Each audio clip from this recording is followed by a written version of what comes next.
शिल्पा की आदतें ठीक नहीं थी। वो ना बोलने से पहले कुछ सोचती और ना ही कुछ करने में।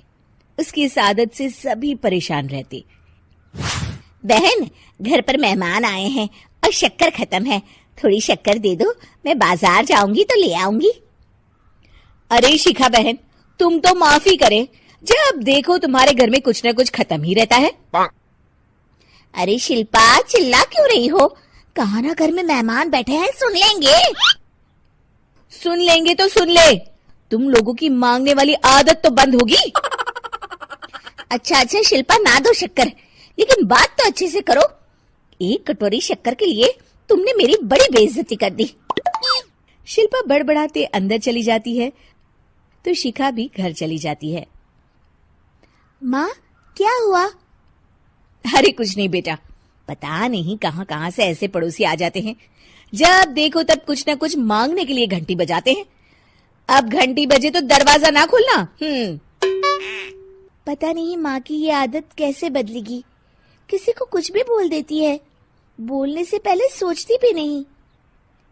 शिल्पा की ये आदत दिन ब दिन बढ़ती ही जा रही थी। एक दिन शिल्पा के दरवाजे सब्जी वाला आया। सुनो भैया, मुझे ये भिंडी, टिंडे, लौकी और आलू के साथ 1 किलो प्याज दे दो। जी बहन जी। वो एक एक कर सारा सामान पैक कर देता है। कितने पैसे दूं? 220 रुपए पूरे। अरे इतना महंगा नहीं। हाँ, मैं तो सिर्फ 150 दूंगी। नहीं नहीं, पैसे तो पूरे लूंगा, नहीं तो सब्जी वापस कर दो। ऐसे कैसे वापस कर दूंगी? मैं तो एक भी सब्जी वापस नहीं करूंगी। और हाँ, रही बात पैसों की, तो लेना है तो 150 ले लो, वरना मेरे मोहल्ले में घुसने तक नहीं दूंगी। हाँ। अरे नहीं नहीं बहन, हम लोग गरीब लोग हैं, ऐसा ना करो। पकड़ो ये 150 और दफा हो जाओ। शिल्पा की बेटी अंदर से ये सब देख रही थी। शिल्पा, तूने तो हद कर दी।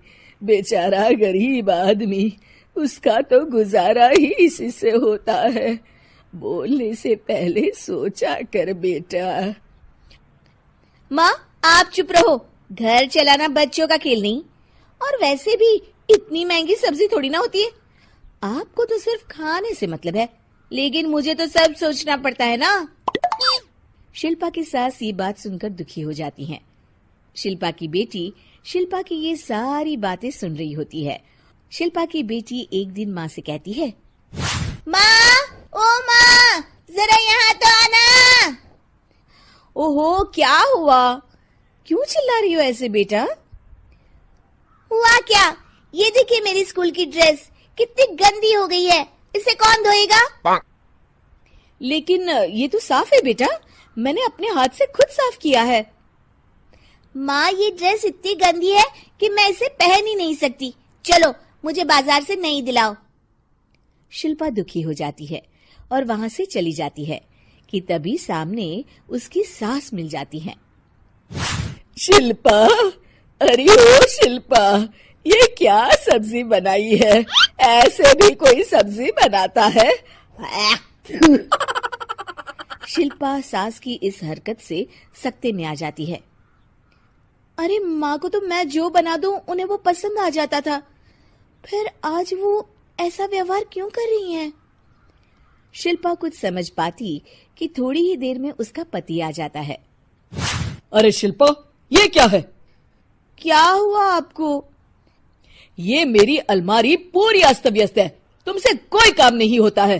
सारा दिन पता नहीं क्या करती रहती हो। अरे मैंने तो सारी अलमारी साफ रखी है। इसे तुम साफ कहती हो? ये तो पूरा कूड़ादान लग रही है। शिल्पा परेशान हो जाती है और समझ नहीं पाती है कि उसके साथ क्या हो रहा है। शिल्पा अकेले कमरे में जाती है और जोर जोर से रोने लगती है। तभी वहां उसका पति, सास और बेटी आ जाते हैं। शिल्पा उन लोगों को देखकर और जोर जोर से रोने लगती है।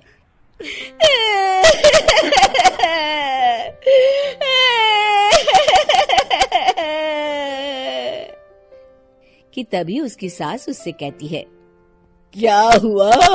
यहाँ बैठकर रोती रहोगी या फिर खाने को भी कुछ बनाओगी? माँ, पहले आप बताएं, आप लोगों को क्या हुआ है जो मुझसे ऐसा व्यवहार कर रहे हैं? वही हुआ है जो तुम्हें रोज होता है। मैं समझी नहीं। माँ, आज घर वालों ने आपसे बुरा व्यवहार किया तो आपको कितना बुरा लगा ना? हाँ, मुझे बहुत बुरा लगा। मुझे अच्छा नहीं लगता कोई मुझसे इस तरह से बात करे। सही कहा शिल्पा, जो चीज तुम्हें खुद के लिए अच्छी नहीं लगती वो तुम्हें दूसरों के साथ भी तो नहीं करनी चाहिए। बेटा, हम तुम्हारे अपने हैं, फिर भी तुम्हें अपनों की बात का बुरा लगा। लेकिन सोचो, जिन बाहर के लोगों से तुम ऐसा व्यवहार करती हो उन्हें कैसा लगता होगा। हाँ माँ, आप सच कह रही हैं। मैं आप लोगों से माफी मांगती हूँ। मुझे कड़वा नहीं बोलना चाहिए। मैं समझ गई। मैं आपकी हूँ, इसलिए आप लोगों ने मुझे सुधरने का वक्त दिया और मेरा साथ दिया। लेकिन जिन बाहर के लोगों से मैं बुरा व्यवहार करती आई, वो लोग मेरे कड़वे बोल से कितने दुखी होते होंगे। मैं वादा करती हूँ, आज से ऐसा व्यवहार किसी के साथ नहीं करूंगी। सीख, हमें दूसरों के साथ वैसा ही व्यवहार करना चाहिए जो हम खुद के लिए अपेक्षा करते हैं।